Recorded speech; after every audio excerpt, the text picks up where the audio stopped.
Welcome to this week's show. Well, again, our country has been attacked, this time by a lone wolf terrorist. Mary, do you think our government is going to be able to mitigate this threat down the road? I wish I could say for sure, but I just really don't know. Tomorrow, I guess President Obama will be heading to Orlando to address the victims and their families. So I don't know. Seems like we heard two different analyses from Trump and Hillary Clinton, right? Trump came out again reinforcing and doubling down on his call to ban Muslims, a temporary ban on Muslims entering the country, and we heard Hillary Clinton calling for gun control. So it's just kind of a mess right now, unfortunately, I think. You know, on the gun control thing, that's the first thing Obama mentioned. He didn't say poor victims and the shooting of the massacre, 50 people that died. It was about we need to control guns again. Well, let's be truthful. Both sides politicized it from the first second. It doesn't matter. Trump went to the immigration piece. Obama and Hillary went to the gun control piece. The truth of the matter is that we need to focus on how to stop this. And I'm not of the opinion that gun control is going to do that. I think it's going to make it worse, personally. But, I mean, somebody's got to get a handle on this. And you know, again, Trump scares me as much as anyone, but one of the things that I guess is a little bit interesting about him is if we're all scared of him, you can bet that the people that he's threatening with the words he said are probably going to be scared of him as well. But the bottom line is it's not about gun control. It's not about gays. It's not about radical Islam. It's not about, oh, it was a Latino fest that night. The bottom line is it's about there's a fraction of a percent of individuals that just have pure hatred and evil in their hearts. And it doesn't matter what religion they affirm or if they affirm a religion. If they have access to guns, and in our nation we believe that guns, we have the right and freedom to bear arms. Was there a failing of the government because he was investigated by the FBI and then he applied and he received a couple weapons shortly before this massacre? I don't think there was a failure. Okay, we have a lot of issues in this country, but the biggest issue is we're living on a 24/7 news cycle that perpetuates violence and acts of terrorism like this. Right, he's a hero at some level on the TV shows because he's getting more airtime than anybody else. Yep. And in my mind, that's one of the things that we need to stop. Is we need to stop the media from making quote unquote heroes out of these people. Won't. Well, because it brings ratings, and they're all about the money. But I mean, this is a tragedy. This is a horrible situation, and I respect those who just don't. I won't say his name on this show. I can assure you of that. I'll talk about the victims, but I'm not gonna add to the media attention that idiot's getting. Well, the FBI won't even charge the wife right now. As I heard lately, there's no charges pending that the wife knew.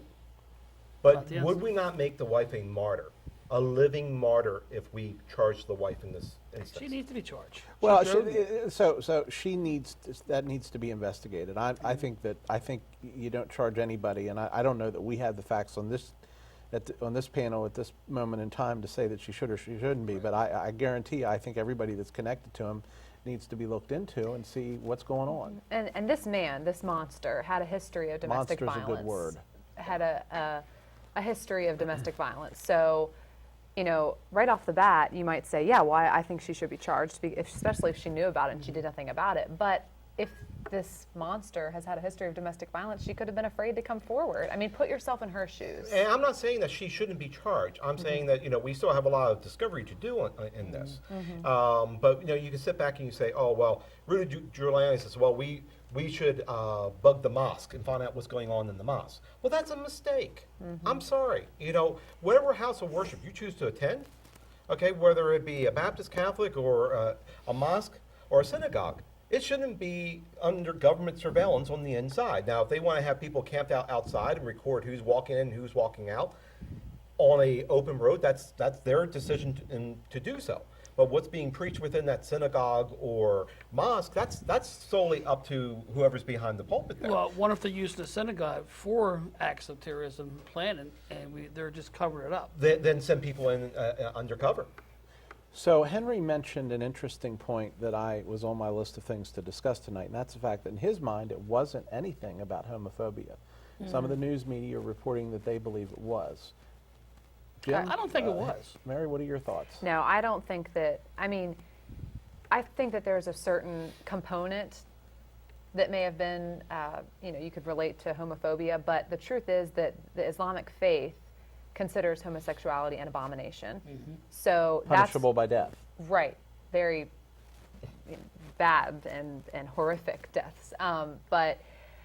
So there's certainly a component to it that is, in regards to homophobia, but it's more so the radical Islam versus just straight up homophobia. So, go ahead. I think that probably provided the target for him, but he was also targeting, Walt what I Disney. would refer to as downtown Disney.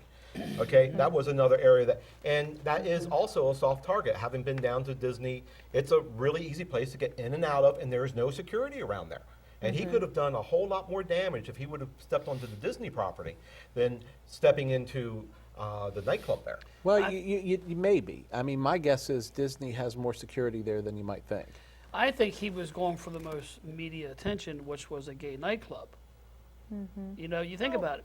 And he has a history dating back to the high school days of radical Islam. He jumped up and down and praised that when the planes landed in the tires of New York. He has a history. His father has a history. So there's a history there of radicalism. So let's back up there for a second, because you just said another thing that was on my list of things to talk about: Islamic radicalism. Is there anything in the terminology? Do we need to call this one thing or another? I mean, many Ku Klux Klan people were Christians, but we didn't. They were also Democrats. Okay, but we didn't focus on calling them the larger Democrat or Christian or other term. We called them KKK members. We don't have. Is it fair to call? Calling extremist Islamic extremists problematic? Yes, at this time. We don't have KKK going around killing people with 50 people at a time or running their planes. That's because we figured out how to get rid of those. We know idiots. we fixed that. I think they're still out there, but they're not like it was back in the 20s and the 30s. And right, so I'm know. sorry, I didn't mean to interrupt you, but Well, we identified them, Right. so that was the difference. And I think that, President Obama would be smart to delineate between just simple Islam and radical Islam. So, But should he avoid the term? Should we avoid the term radical Islam? Well, how else are How we should we going call to quantify it? I mean, there Well, you are, could there are quantify as numerous different ISIS, sects of Islam. ISIL. But But he there's- may not there's- pledge allegiance to ISIS. I mean, in this case, he did. He did, yeah. But he may be an Al Qaeda sect versus an ISIS sect. And we have the other challenge of he was a U.S. citizen. Okay, this isn't that a foreign-born terrorist came into our country and flew a plane into a building. No, I understand that. So, he has some right of freedom of speech that avails him as being a U.S. citizen, which makes it even more challenging in our landscape today. His upbringing didn't help either. I mean, you look at his father. Apple doesn't fall far from the tree. Exactly. right, well, what you were speaking about earlier, Henry, with him being investigated by the FBI, he was actually on the terror watch list during that investigation. My question is, why was he not kept on that watch list? Because they satisfied the investigation. They talked to him. They talked to people around him. He convinced them that what the things he said were all a joke. Were all meant to be not serious. There's a lot of people on that terror watch list that probably are just as normal as you and I, but for some reason their name appeared on a terror watch list because their name might be associated with somebody else who is radicalized or is a threat to our government. Well, isn't that how it they're guilty by starts, though? association. Well, and the The other FBI reality dropped the is, ball. from a practical perspective, the more people you have on that terror watch list, the more resources it takes to manage and watch and I control. heard that today. They didn't have all the resources, but the FBI has got to be. I mean, what can they say? Here they had a guy. Oh, he passed all the flying colors, all the questions. Then all of a sudden he goes out and kills 50 people. Well, yeah, he did, and it's horrible, but What do you do now? You just I mean, you have to figure out if the investigation was flawed. I don't think we can throw unlimited resources because we found out as a country how that works. Now, arguably, I think we should start throwing resources at things that are more important than maybe some of the things we throw resources towards. right. But I don't know that you can. I don't know you can fix this by just throwing more people at it. Just my opinion. I mean, it's a tough situation to evaluate because you're balancing what we hold very dear to us, which is our freedom. And an individual such as this has gone and did a massacre, okay, in a public space, which is nothing that we're used to. We have not had to experience issues like that, like places that are in Southeast Asia, like Israel deals with on a daily basis. We don't have that type of terrorism that occurs in the United States. It's going to cause, are we willing to sacrifice our freedom for the safety of those around us? Or are we going to knit together as a country and become more responsible of being involved in our community, working with our neighbors, and understanding that, gee, this person across the street might be a threat, but how do we do something with And the about key that? thing that Trump said today, or yesterday, was to report. Everybody is scared to say something because, oh, we don't want to commit racism. We want to be politically correct, and we right. don't want to be But if I see labeled a you carrying racist. machine guns in your house and all this ammunition, I think I'm going to take a place. So a we phone have call. 45 seconds left. I'm going to ask you each for a 5-second answer here. Okay. Who is better equipped to handle this, in your opinion? Trump, Hillary, or someone else? Someone, I would say someone else. Okay. I mean, do I have to No, specify? I would no. say someone else. Both Hillary and Donald Trump just scare Jim? me. Trump. okay.